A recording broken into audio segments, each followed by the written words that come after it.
હરિશ્ચંદ્ર રાજા યજ્ઞ કરતા રાણા પિતા. તો હરિશ્ચંદ્ર રાજાને સ્ત્રી શંકુને દીકરો નહોતો, હરિશ્ચંદ્રને દીકરો નહોતો.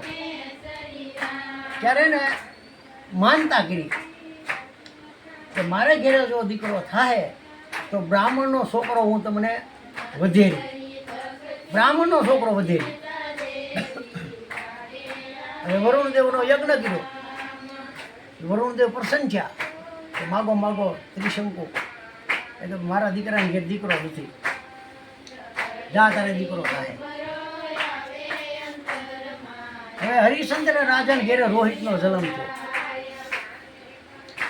પછી મનમાં એમ જો કે દીકરાને કેમ બેન નાખવો, દીકરાનો વધ કેમ કરવો. પછી આને ઘણા વર્ષો વીયા ગયા.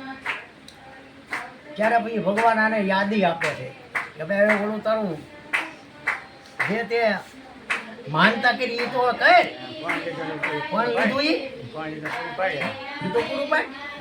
હવે ભાઈ દીકરો કોણ મારવા આપે? હે બધે ફરી ગયા, કોઈ દીકરો ન હતો.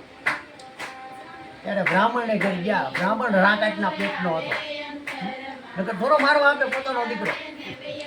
7 છોકરા હતા. ભાઈ હાથ મળો એક વિયો રાખી હું થઈ ગયું કે તોય વચ્ચે. પછી આને 1000 હોનામર આપે. બ્રાહ્મણોને લોભ બહુ, લોભિયા પોતાનો દીકરા વૈયા એને કઈ લેવા દેવાનો હોય. પછી આને દીકરોને આપી દીધો, સંકલ્પ કરી દીધો જાઓ લઈ જાઓ. ત્યારે દીકરાને એમ છો કે હે તારા સંડા, તું મારો બાપ છો ને મારો બાપ થી તું મને મારવા આપા છો.